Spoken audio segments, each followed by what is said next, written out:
Bristol is a weird place. It's a big town, but kind of a small city. It's built up, and it's open wide, but most of all, it's just incredibly creative.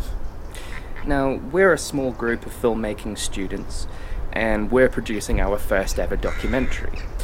And in this film, we will attempt to answer comprehensively what makes Bristol so very Bristol in under 4 minutes. To start tackling this completely achievable goal, we made our way to Stokes Croft. Check it out.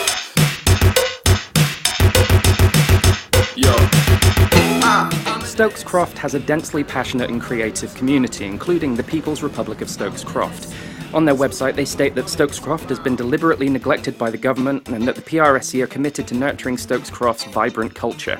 Here at their headquarters, they sell unique merchandise from China cups to t-shirts in order to support their cause. But they didn't want to speak to us on camera. So instead, we went across the road to Hamilton House to speak with Bristol-based sound editor and composer David Thomas. How would you describe that phrase, very Bristol? Very Bristol, I'd say just sort of bohemian. I'd say I'd use that word, especially this sort of area. And this is where I live. This is basically my stomping ground, and I've been here for like 7 or 8 years in this part of town. It's a bit like being in Glastonbury or something, you know. It's kind of anything goes here, you know. You never know what's going to happen. This building, Hamilton House, here was kind of all derelict for years and years and years. And my partner actually, she's got a studio actually in this building, so she works here. And yeah, it's a real sort of. It is a kind of real hub for this particular area, you know.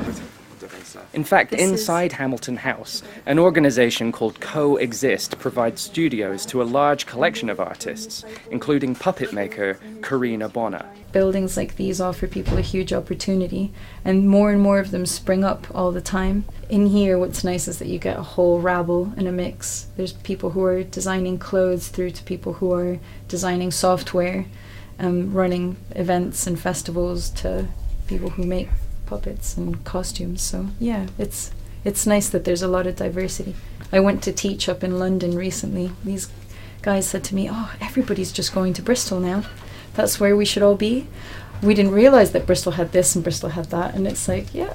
And I do think I've heard, "Oh, that's very Bristol," used quite a few times, especially when you talk about the kind of current cafe culture and lots of families starting to spring up all over the place. And it's, I'm sure, a whole generation of people like yourselves came to study and then they stay and they want to make this a really good city. But yeah, you have to be involved, otherwise it doesn't really happen.